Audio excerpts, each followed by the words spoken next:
In my alone time, Father, I think about what is it going to take to get us, your body, in sync with your word and your will for our lives. And why is it that we're so separated when we're supposed to be of a single eye?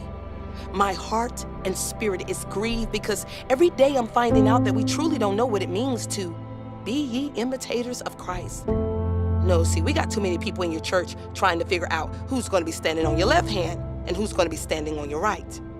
And because of that, I've come to this conclusion, Father, this religious church thing, no, I just don't want to do. Father, I'm a kingdom-minded individual. Can I just give my heart, my soul, my will unto you? Presenting my body as a living sacrifice, being in your mouth, which is your word, and all up in your face. Father, tell me what you would have me to do. Order my steps today. As Dr. King once said, let freedom ring. And though you freed us from the curse of the law, some of us still want to cling to the identity, to the idolatry of this world and use the excuse of your grace. And Father, can I share something else with you? I get so sick and tired of religious church folks that never want to get out the way and allow you to move and govern by your spirit. It's gotten to the place where everyone wants to do what they want to do. No one takes the time to stop and pray anymore and ask you, Lord, what is it that you would like to do? They try to put restrictions and have dominion over the spiritual gifts that you birth.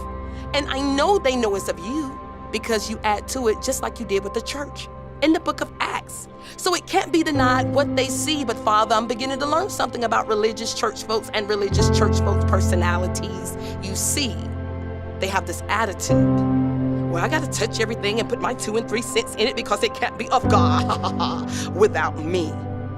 What? Wow. Father, what has happened to this so-called body of Christ? Why is it killing instead of bringing forth and birthing out new life? I never knew that coming out the world would introduce me to such blues. And if I didn't love you with the very essence of my being, I'd go back to doing the things that I used to do. But I can't.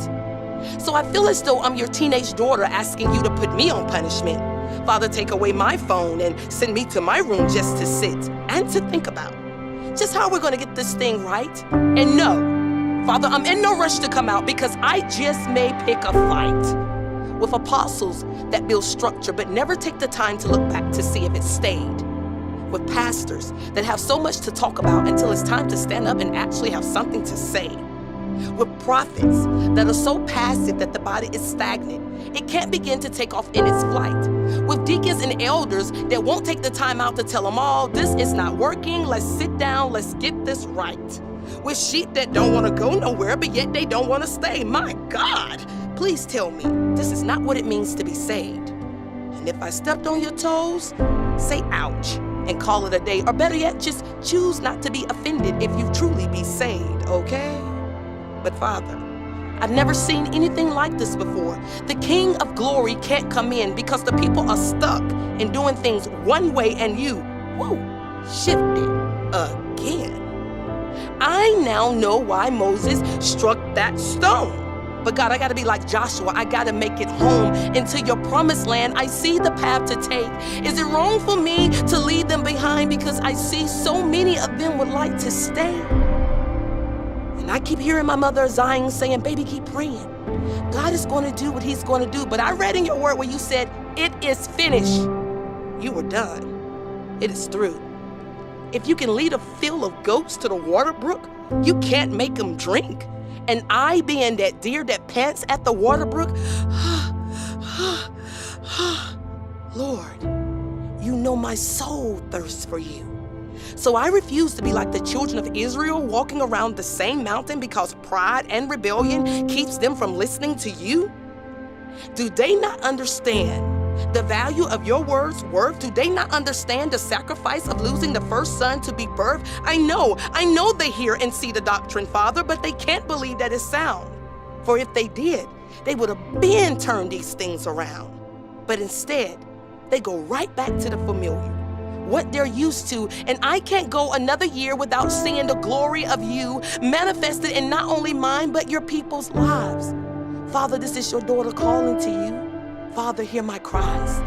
You said in your word that the effectual fervent prayers of the righteous availeth much. Could you please get us out of the frame of mind of just wanting to be touched when it's apparent that we need to be changed? How can we continue on in this manner professing that we're representing your name? It's a shame, a downright shame. Father, as Christ spoke to the fig tree, the sea, and the wind, would you please be so gracious and merciful to speak to us again and not allow us to be fooled that we're hearing what you say only to speak out of the abundance of our own hearts, our own selfish motives, and our own selfish ways.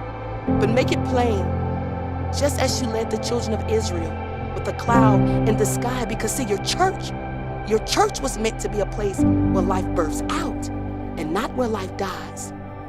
You are the good shepherd. You are my shepherd. Father, lead me.